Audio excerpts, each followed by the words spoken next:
Bonjour. Cette vidéo est consacrée à l'analyse de la partie qui a opposé Harry Pillsbury à Emmanuel Lasquer lors de la 6e ronde du tournoi de Cambridge Springs en 1904. Ce tournoi qui a été remporté par un autre Américain, Frank Marshall, qui avait devancé, je crois, de 2 points Lasquer,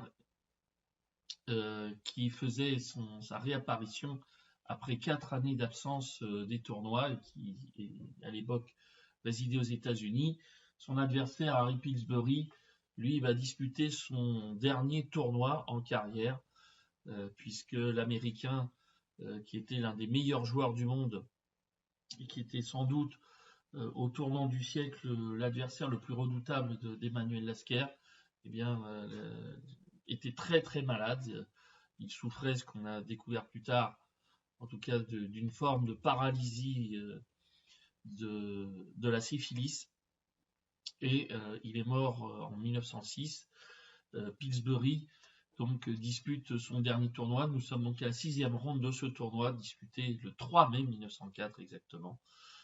Et je vous propose donc d'analyser cette partie. Pillsbury a les blancs, Lasquer a les pièces noires.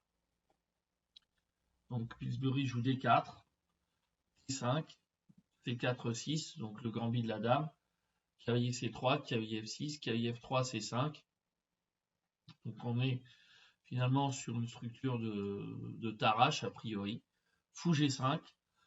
Alors, donc aujourd'hui, c'est-à-dire au plus haut niveau, on joue pratiquement systématiquement C prend D5 et les noirs reprennent en D5 avec le cavalier. Hein, c'est la défense semi-Tarrasch. Évidemment, il y a d'autres coups.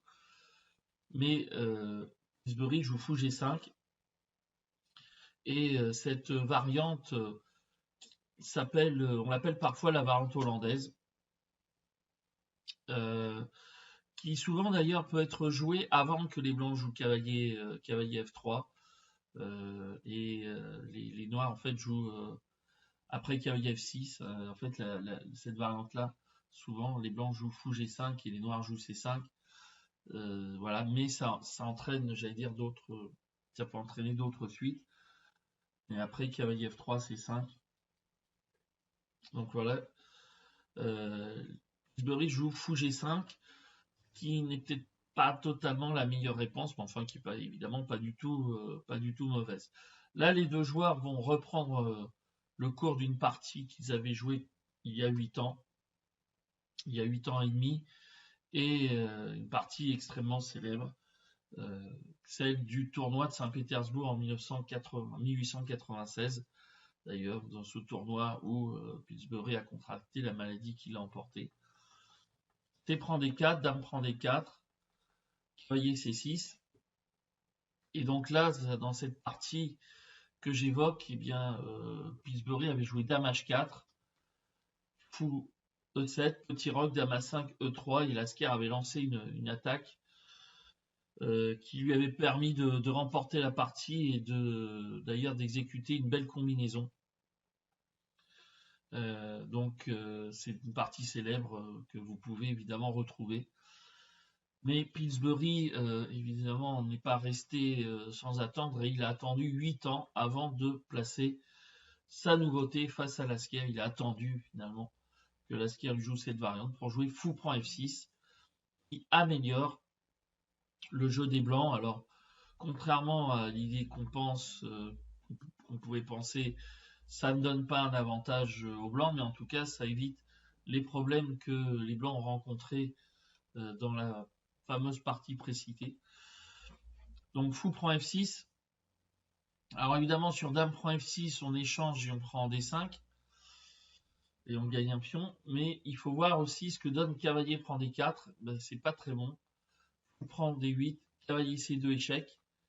Alors, on viendra sur cavalier prend F3, roi D2, cavalier prend A1, fou C7 et vous apercevez que le cavalier A1 a certes capturé la tour, mais il ne peut pas s'en sortir. Il ne peut pas s'en sortir vivant de sa position et les blancs en fait vont se retrouver avec 2 pièces pour la tour. Par exemple, après D prend C4, E4, cavalier B3 échec, A prend, fou C4. Les blancs quand même ont deux cavaliers pour la tour. Certes, il y aura deux cavaliers pour tour et pion, mais leur position est quand même dominante, surtout que la position reste relativement fermée. Donc voilà, c'est pas la meilleure suite dans cette position. L'autre suite, c'est, pardon, après fou prend D8, cavalier prend F3 échec, G prend F3, roi prend D8, c'est prend, c'est prend. On joue grand roc et on va gagner pion D5. Là, c'est plus simple pour les blancs, enfin plus simple, plus facile à voir, plus clair en tout cas, mais les noirs n'ont pas de compensation suffisante hein, pour le pion perdu. On revient à la partie, je vais y revenir. Donc après fou prend F6, les noirs ont joué G prend F6, dame H4, D prend C4. Alors ici, sur dame prend C4, les noirs peuvent jouer dame B6 et s'activer relativement vite. Et si les blancs jouent E3, les noirs peuvent faire quelque chose de similaire après F5, dame prend C4, fou D7. Donc là, en fait, Pillsbury dit le pion C4 ne va pas s'envoler. Je vais jouer de manière agressive par tour D1, fou D7, E3. Voilà. Et là, il veut jouer fou prend C4 dans cette position. Là, ici, on est déjà un premier moment critique de la partie. Nous sommes au 10e coup noir. Et Lasker aurait pu jouer justement le coup F5. Après, dame prend C4, fou G7. Par exemple, dame B3. Les noirs pouvaient jouer sans doute dame B6. Qui semble quelque peu, en tout cas, qui est considéré comme égalisant. Voilà, les noirs ont la paire de fous, leur structure de pion est affaiblie, mais j'allais dire, ils ont quand même du jeu dynamique avec ce fou G7 qui est quand même bien placé. Et en fait, ils peuvent égaliser. Il y a d'autres suites qui sont possibles, hein, comme d'autres qui sont indiquées, mais c'est peut-être tout simplement la voie la plus simple. Et Lasker ici se méfie quand même de Pillsbury. Il se dit qu'il vaut mieux essayer d'échanger les pièces par cavalier E5 qui s'accroche au pion C4. Mais l'idée, c'est en échangeant quelques pièces, on va essayer de simplifier la position et de limiter les chances d'attaque des blancs. C'est une solution un petit peu artificielle qui, j'allais dire, n'est pas objectivement totalement mauvaise, mais qui n'est pas forcément la plus simple. Cavalier prend, F prend, dame prend C4, dame B6. Là, sans doute aussi, Lasker misait sur dame B6 parce qu'il attaque le pion B2 et que ça pouvait éventuellement donner des options au noir sur le fait que les blancs peut-être joueraient dame B3 ou replieraient, en tout cas replieraient leur dame ou joueraient un coup pour défendre B2. Sauf que Pillsbury joue fou E2 et il sacrifie le pion pour achever le développement. Voilà. C'est là où le coup cavalier E5 est peut-être dangereux. C'est que finalement les noirs perdent dans cette manœuvre du temps pour se développer. Petit roc. Alors là, il y a un coup qui est intéressant, c'est fou H5. L'idée, c'est de jouer fou prend F7 échec et le roi ne peut pas à la fois défendre F7 et D7, donc il y a une surcharge. Mais les noirs jouent tour C8. C'est très dangereux parce que quand même, si le roi noir peut être attaqué, attention quand même à la contre-offensive. Fou prend F7, tour prend D7, dame E7. Donc là, il y a quand même des menaces contre la dame et contre le cavalier. Cavalier D1, tour prend C4, cavalier prend B2, tour D1 échec. cavalier D1, tour D8, et on s'aperçoit que finalement, eh bien, la position n'est pas mauvaise pour les noirs, puisque la tour en C1 eh bien, cloue le cavalier sur la première rangée, et même s'il peut y avoir un coup comme tour prend D8, hein, par exemple tour prend D8, fou prend D8, roi D2, et bien là on peut jouer tour A1 tout simplement, et on va gagner, je pense que oui, on doit gagner du matériel au minimum, mais aussi il y a un problème, c'est le clouage du cavalier sur la première rangée, la tour qui peut pas jouer, et même on peut pas jouer d'ailleurs tour E1 par exemple, parce qu'il y a fou à 5 échecs qui gagne d'emblée la qualité. Donc voilà l'exemple où aussi il faut faire attention. C'est vrai que l'idée de fou H2, fou E2, fou H5, c'est une idée à envisager, mais peut-être pas tout de suite. Là, Pillsbury joue petit roc, il mise sur le développement pour C8, dame D3, donc là le petit coup qui permet au blanc de maintenir l'initiative, puisque là il y a la menace de mat en D7. Mais les noirs peut-être pouvaient jouer fou C6, qui a aussi l'avantage, c'est qu'avec tour G8, il y a même un contre-jeu, et puis ça défend D7. Si on joue fou F3, l'idée c'est que sur fou prend F3, il y a dame D7 mat, dame B6, les noirs peuvent essayer de se regrouper pour défendre cette fameuse case D7 en attendant, par exemple, qu'ils puissent développer le fou F8 et essayer de faire quelque chose. Donc voilà, c'était peut-être une meilleure défense dans cette situation. Voilà. Lasquer joue tour C7, qui répond à la même logique que le coup fou C6, c'est-à-dire en fait de défendre la case D7. Mais les blancs continuent par cavalier E4 et on s'aperçoit quand même qu'ils ont l'initiative, puisque le roi noir est resté au centre, qu'il y a des faiblesses en F6 et en D6, qu'il peut y avoir également fou H5, et que si les blancs arrivent à ouvrir, par exemple, la colonne F, eh bien les choses peuvent être très dangereuses. Donc là, c'est l'idée de compensation, quand même une compensation assez intéressante pour le pion sacrifié. Donc là, Lasquer joue fou E7, cavalier D6 échec.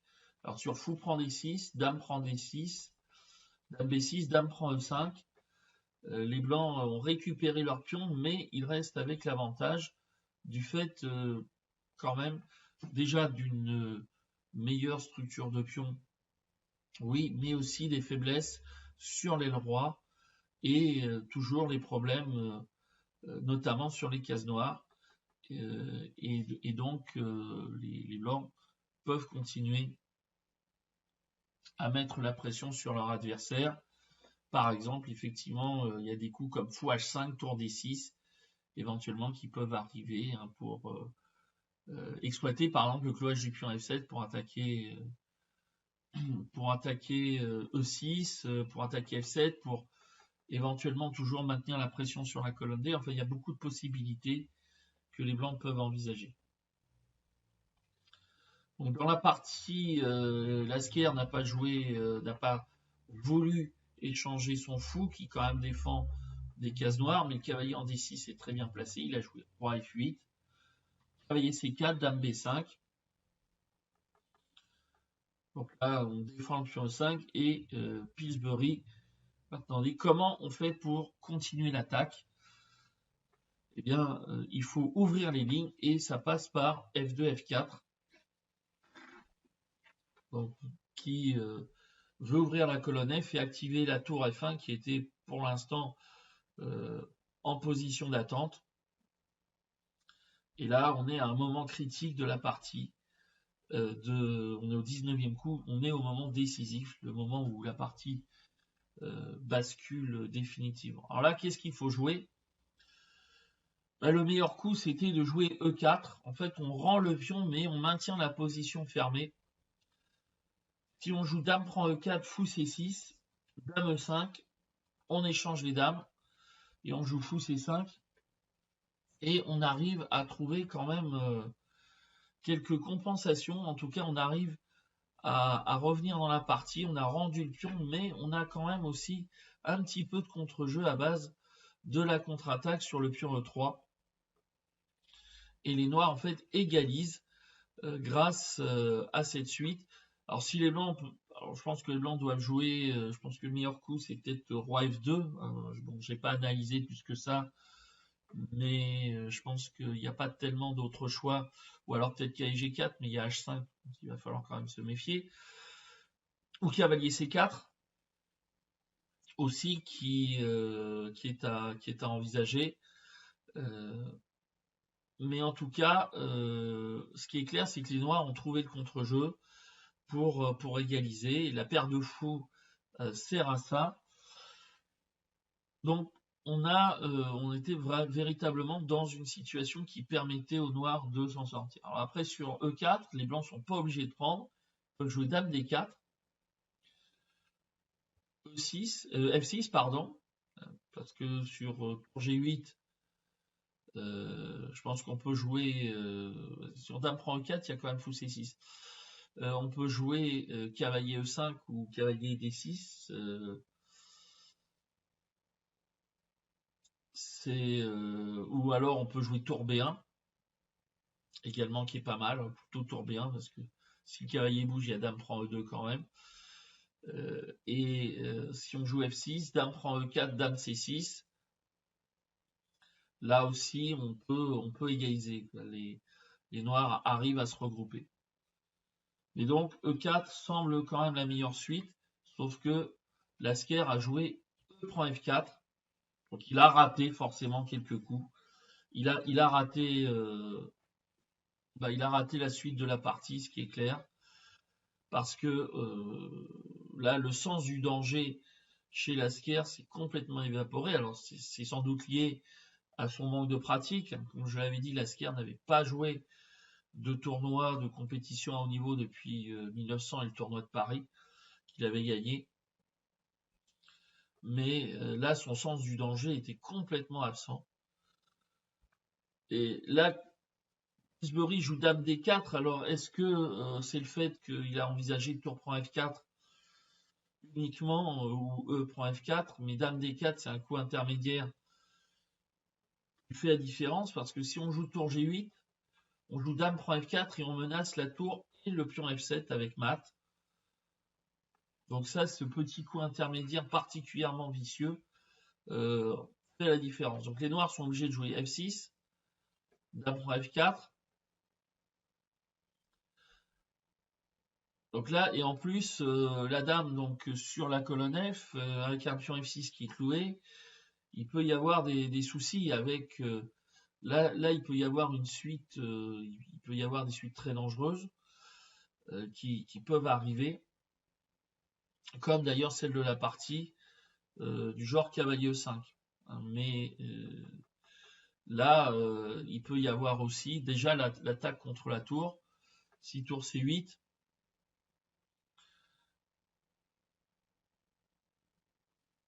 si tour C8, il peut y avoir cavalier E5, par exemple. Cavalier E5. Et si on joue dame prend E2, bah, on peut peut-être jouer cavalier prend D7 échec. Et là, le pion F6 va tomber avec une attaque décisive, roi G7. Je sais pas, et puis cavalier prend F6. Et sur tour F8, on peut jouer la dame et ça va mal se finir dans cette position-là. Et puis il peut même y avoir le coup tour D7 qui peut faire également très très mal. Donc voilà. Donc les noirs jouent dame C5. Et là, Lasker et Pillsbury, par exemple, jouent cavalier E5. C'est un coup très fort. Maintenant, c'est un coup très fort parce que d'abord, le cavalier ne peut pas être pris. mais en plus, ce cavalier revient à l'aile roi. Fou E8, cavalier G4. Donc là, F6 est menacé, mais en fait, le coup de dame G5 était encore plus fort, puisque il y avait la capture de F6 qui allait se produire, un tour prend F6, fou prend F6, dame prend F6, échec. Et là, les blancs allaient gagner avec attaque décisive, hein, avec dame prend F6, avec des suites de coups, dame prend F6, il peut y avoir tour D8. Alors, voilà ce qui peut se passer. Par exemple, si tour prend F6 échec, tour prend F6, dame prend F6 échec, roi G8 pour pas perdre la tour. Et là, on peut peut-être jouer dame prend E6 échec, ou alors peut-être tour D8, qui est quand même assez, qui est pas mal non plus. Et si on joue, par exemple, dame C1 échec, on joue roi F2. Et là, effectivement, ça va être dur de défendre, de tout défendre. Et puis si on joue tour D8, par exemple, si on joue, je vais y arriver, dame F8, là on peut jouer sans doute peut-être dame prend E6 échec, roi G7. Et on doit continuer, je sais pas, par fou C4 ou un truc comme ça, ou sur dame F8. Bon, je pense que ça doit gagner, j'ai pas regardé plus en détail. Ou alors même carrément fou C4 ou fou H5 ou tour D4, je sais pas, il y a plein de suites. Un tour D4, ça a l'air pas mal aussi dans cette position. Bon, ça reste à voir avec la menace tour G4 échec. Donc il y a plein d'idées dans cette situation-là. Donc là, Pillsbury joue cavalier G4, c'est quand même bon. Et là, les noirs auraient dû jouer tour G8, sans doute avec l'idée à un moment donné, de sacrifier la qualité. Mais là, Lasker joue F5, c'est un coup évidemment qu'on aurait beaucoup joué. Mais on va voir que ce coup, en fait, accélère la défaite. Dame H6 échec, roi F7. Et là, on est dans une position intéressante. Et d'ailleurs, cette position, c'est un peu la position, c'était la première position, la position de départ, je vais dire, des ouvrages de Ludwig Pachmann, s'appelle la tactique moderne. En fait, il expliquait comment calculer, en tout cas, il expliquait la démarche de calcul d'une combinaison. On sent bien qu'il y a des choses qui vont se passer, que cavalier E5 peut arriver, que le pion E6 est menacé, que F5 peut sauter aussi, mais il faut arriver à trouver le bon ordre. Et on sent qu'il y a des choses comme ça qui peuvent se passer, que par exemple, il peut y avoir le fou aussi qui débarque en H5. Mais il faut trouver la bonne suite. Alors, par suite, il y a tour prend F5, échec dame prend F5, tour F1. Voilà, c'est satisfaisant a priori, puisque là, on gagne la dame. Mais les noirs peuvent jouer tour C5, ou éventuellement prendre F1, tour prend F5, tour prend F5, ou C4, ou D7. Et là, il faut quand même continuer à partie pour gagner. Les blancs ont un avantage, c'est certain. Voilà, ils ont gagné la dame pour tour et pion. Ils ont pas mal d'éléments qui sont très favorables, mais c'est pas immédiatement décisif. Mais c'est vrai que tour prend F5, il y a aussi la ligne E prend F5, fou C4 échec, dame prend C4, cavalier E5. C'est ça qui fait qu'on a le sentiment, voilà, en jouant sur le clouage, qu'il peut se passer quelque chose à base de tour prend F5, fou C4 et cavalier E5. Et la question, c'est comment le mettre en ordre. Sur fou C4, est-ce que fou C4 est possible, cavalier E5 non? Eh bien oui, fou C4, c'est le coup qui gagne. Il faut le jouer puisque le fou n'est pas prenable à cause de cavalier E5 échec. eh bien, en fait, on renforce l'attaque contre E6. Et j'allais dire, il y a plein de pièces blanches qui sont en l'air, le fou, le cavalier, mais ils ne sont pas prenables. Donc là, la position s'écroule. Tour C6. Et là, on joue tour F5 échec. Maintenant, on le fait parce que après tour F1, là, sur dame C5, sur tour C5, eh bien, le fou est déjà en C4. Et donc, E6 va tomber. Et là, la partie est finie. Hein, parce que sur tour C5, il y a fou prend E6 échec. Et là, on gagne la dame, mais on gagne la dame dans de meilleures conditions, puisqu'on a gagné en plus un pion. Et le fou est en position d'attaque. Le pion E6 va sauter. Donc la partie est terminée. Fou D7, dame H5 échec, roi G8 et cavalier E5. Et là, cavalier E5, eh bien, les noirs ont abandonné au 30e coup. Il y a la menace de mat en G7. Alors comment la partie aurait pu se poursuivre? Eh bien, d'une manière quasiment forcée, roi G7, dame F7 échec, roi H6, cavalier G4, roi G5, dame G7, roi H4. Et là, on peut jouer cavalier F6, hein, l'ordinateur trouve la suite, cavalier F6, fou prend F6, dame prend F6 échec. Sur roi G4 ou sur roi H5, il y a mat par fou E2. Voilà. Donc, la suite de la partie. Possible dans cette position. Donc, après cavalier E5, eh bien, Lasker a abandonné. Et Pillsbury a remporté une superbe victoire. Malheureusement pour lui, c'était son champ du cygne. Pillsbury qui a terminé en milieu de tableau, il a terminé je crois avec 7 sur 15 si je ne me trompe pas, qui était le plus mauvais résultat en carrière pour l'Américain, qui encore une fois était très malade. Voilà. Donc j'espère que vous avez apprécié cette vidéo, donc qui tourne autour des questions de développement d'attaque contre un roi resté au centre et sur la notion de ligne ouverte. Et je vous retrouve peut-être prochainement pour d'autres analyses.